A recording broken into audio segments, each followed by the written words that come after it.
यथार्थ सत्य है कि सुबह उठने से आप जीवन में सब कुछ प्राप्त कर सकते हैं। आप मेरी बात बिल्कुल नहीं मानिए, उठकर देखिए, आपको 100% रिजल्ट मिलेंगे।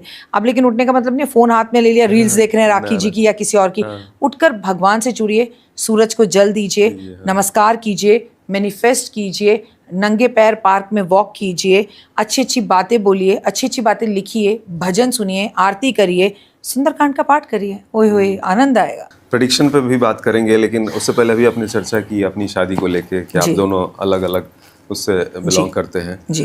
प्रेम विवाह में अगर कोई इस तरह की सिचुएशन आए जी और दो लोग बहुत मन से प्यार कर रहे हैं, दिल से प्यार कर रहे हैं और वो चाह रहे हैं कि वो एक हो जाए, शादी विवाह हो जाए, तो इसके लिए कोई तरीका है, कोई भी इस तरह का रास्ता है?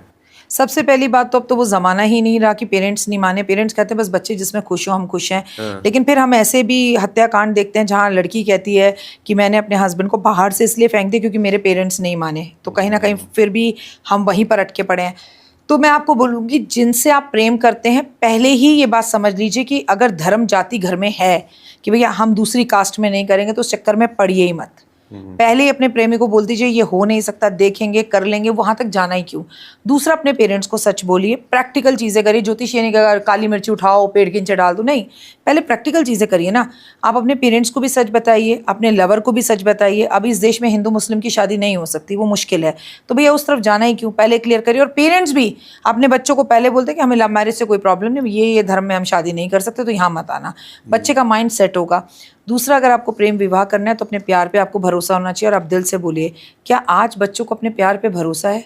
सैटरडे संडे के हिसाब से तो रिलेशंस ख़त्म हो रहे हैं। और फिर यहाँ पर क्या है, जितनी भी रिलेशनशिप्स में आपने अगर अजय देवगन की पिक्चर देखी हो, हम जो है हम इमोशनल रिलेशनशिप में हैं, हम कंडीशनल रिलेशनशिप में हैं, हम 1 वीक रिलेशनशिप में हैं।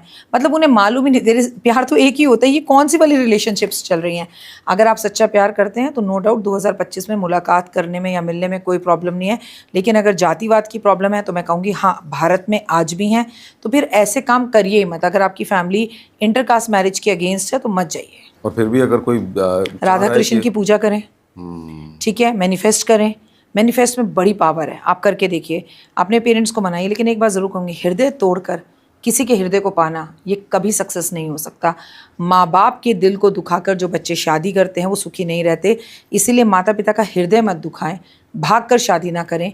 कोशिश करें पुरजोर उन्हें मनाने की, उन्हें समझाने की। और फिर भी ना हो तो गायत्री मंत्र का पाठ राधा कृष्ण के सामने बैठकर एक माला रोज करें। बाकी वही होगा, वही जो राम रख राजी। बहुत सुंदर, बहुत बढ़िया। कुछ लोग प्रेडिक्शन को लेके बहुत ज़्यादा उत्सुक रहते हैं, जानना चाहते हैं। उन लोगों के लिए मैं थोड़ा सा उस पर भी चर्चा करना चाहूँगा। और आपके प्रेडिक्शंस तो खैर कहना ही क्या, अब तो कहने की कोई ज़रूरत नहीं है। सूरज को दिया दिखाने वाली बात अब तो हो गई है। जिस तरह से आप पहलगाम को लेकर पहले ही बता देती हैं, आप आरसीबी जो कोई सोच ही नहीं सकता था, 18 साल का सूखा था, कोई अंदाज़ा भी नहीं था, वो आपने प्रेडिक्ट कर दिया था कि आरसीबी इस बार जीतने वाली है। पॉलिटिकल भविष्यवाणी तो खैर कहना ही क्या। मैं कुछ नहीं करती हूँ, माता रानी सब कुछ करती है, मेरे हाथ में कुछ भी नहीं है, ऐसा नहीं है। आप भगवान की कृपा थी और ये चीज़ें हों, ये सिर्फ एक गणना है। और ज्योतिष भी कर सकते हैं, वो रिस्क नहीं लेते। उनको लगता है ये नहीं हो सकता है। मैं हो सकता मैं बिलीव नहीं करती हूँ, मैं कहती हूँ ऐसा होगा। लेकिन आपको ही पता है इसके लिए कितना ट्रॉल होती हूँ मैं। लोगों को कहता है ये बकवास है, इसे चुप कराओ, है ना, तो लोग ऐसा भी बोलते हैं। अब कोई नहीं कहता। लेकिन 2050 तक सब कुछ खराब है। अच्छा, आप यकीन मानिए, स्ट्रगल भरी लाइफ है। जब अच्छा है ही नहीं तो अच्छा बोलूं कैसे? मैं अच्छा बोल दूंगी तो 2 दिन बाद यही लोग बोलेंगे अरे आपने तो बोला था ये हो जाएगा। ट्रू।